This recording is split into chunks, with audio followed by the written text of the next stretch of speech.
going to share with you a cracking wee ball sequence that I love. I've been away over the holidays and on a 10-hour flight, which I'm not complaining about because I've got the sunshine, but it's really important to open the upper back and I'm really feeling that now. So this helped me, hopefully it will help you if you also feel a bit creaky over the holidays.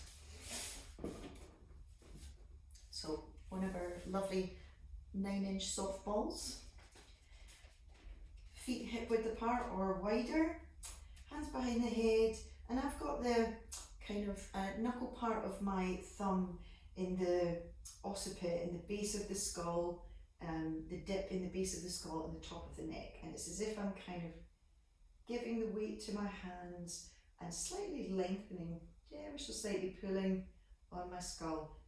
Looking up at the ceiling, I can feel my upper back lengthen, and you're just doing this incrementally to what feels nice for you. For me, I've got enough mobility to open right the way back, and that feels nice because I can open my chest, but it might not feel nice for you.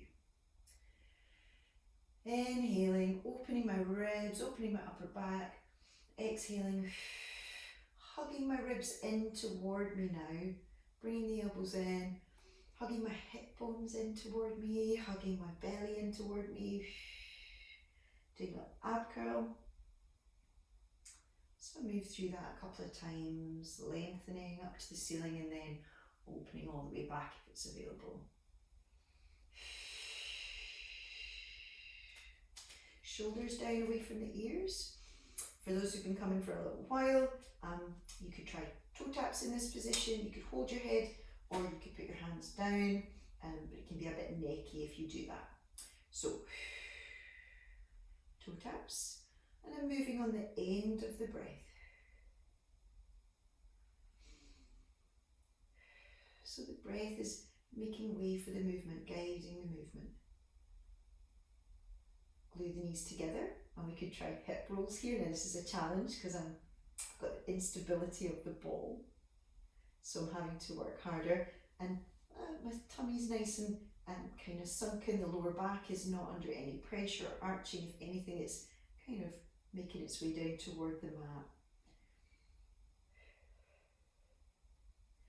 Trying to keep my torso centered and my pelvis and legs are moving. And then we could do single leg stretch. Only going as far down toward the floor with the legs as the lower back isn't going into an arch. Pelvis isn't tipping forward, everything's stable. Lots of effort.